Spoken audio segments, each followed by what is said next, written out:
Hello guys, जय श्री कृष्ण, जय माताजी बधाईने स्वागत है तमारा बधाईनु वंदनाजी किचन में। आज आपणे बनावीशुं रेस्टोरंट स्टाइल सोले सेणा। तो चालो रेसिपी जोई लईए। सोले सेणा बनाववा माटे हमेशा काबुली सेणानो ज उपयोग थतो होय छे फ्रेंड। अहीं आपणे एक वाटकी भरी अने काबुली सेणा लई लीधा छे फ्रेंड।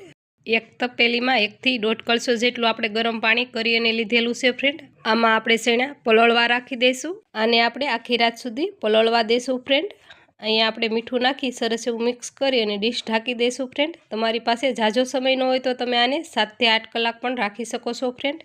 આ સેણાને મેં રાતે 8 વાગે પલાળ્યા છે फ्रेंड, જોઈ શકો છો। આને આપણે 10 વાગે શેક કરીશું फ्रेंड। સરસ એવા આપણે 2 થી 3 પાણીએ સાફ કરી અને ધોઈ લીધા છે અને સરસ એવા આપણા સેણા પલળી ગયા છે फ्रेंड। जो फ्रेंड सेणाने आपणे बाफी लेशुं। बाफवा माटे आपणे कुकरमां 1 થી 1.5 कळशो पाणी एड करीशुं। सेणा आपणे बधा एड करी देशुं।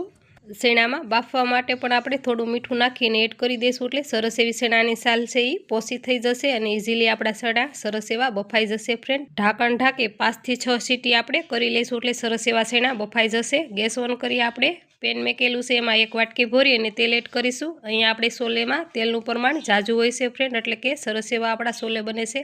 तेल गरम थी जाए એટલે અડધી ચમચી આપણે જીરું એડ કરીશું। 5 ચમચી આપણે વઘાણી એડ કરીશું।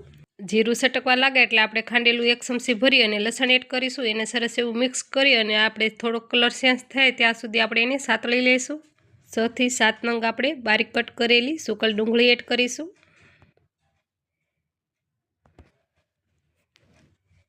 એને પણ આપણે સરસ એવી મિક્સ કરી અને થોડીવાર સડવા દેશું એટલે કે ડુંગળી આપણી સરસ એવી કૂક થઈ જશે फ्रेंड।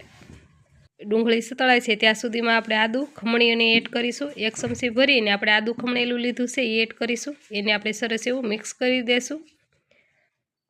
એને પણ આપણે થોડીવાર સાતળી લેશું। 6 થી 7 નંગ ટમેટાની આપણે ગ્રેવી કરી લીધી છે એ એડ કરીશું। ટમેટાની ગ્રેવીમાં ટમેટાનું પાણી બળે ત્યાં સુધી આપણે સરસ એવી મિક્સ કરી અને એને સાતળી લેશું। જ્યાં સુધી આ રીતે તેલ છૂટું ના પડવા લાગે ત્યાં સુધી આપણે આને સાતળવાની રહેશે फ्रेंड।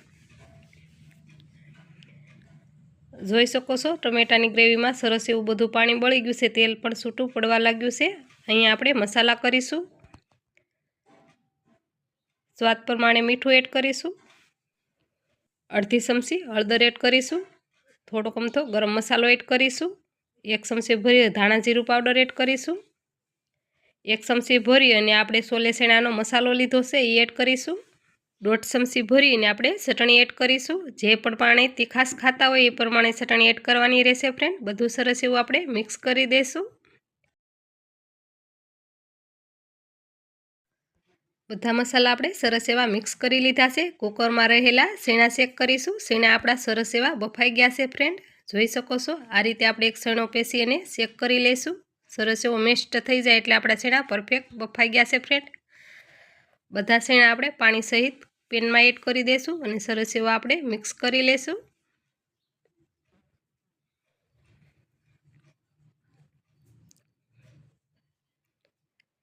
બધું સરસ એવું મિક્સ થઈ ગયું છે। 1 ચમચી ભરીને આપણે કસૂરી મેથી લીધી છે એને આપણે આ રીતે હાથે ક્રશ કરી અને એડ કરી દેશું। સોલેમાં કસૂરી મેથીનો ખૂબ જ સરસ એવો ટેસ્ટ આવે છે, ચોક્કસથી એડ કરવી। બધું સરસ એવું મિક્સ કરી લેશું।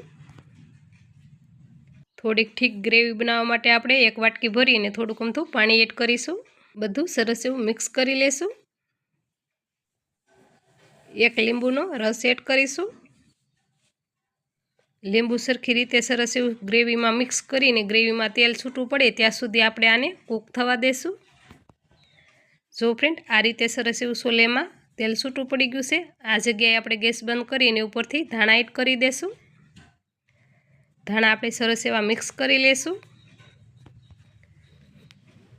નીચે ઉતારી એક પ્લેટમાં આપણે સર્વ કરીશું। જો ફ્રેન્ડ નવા આવ્યા હોય સબસ્ક્રાઈબ કરી લેજો અને ન કર્યું હોય એ પણ સબસ્ક્રાઈબ કરી લેજો એટલે કે અવનવી રેસીપી જોવા મળશે વંદનાજી કિચનમાં। અને બેલ આઇકન પણ ક્લિક કરી રાખજો એટલે કે સૌથી પહેલાં તમને નોટિફિકેશન મળી રહેશે મારી રેસીપીનું। તૈયાર છે પંજાબી સોલે રેસ્ટોરન્ટ જેવા। તો હાલો ફ્રેન્ડ ફરી મળીશું એક નવા અંદાજ સાથે અને એક નવી રેસીપી સાથે।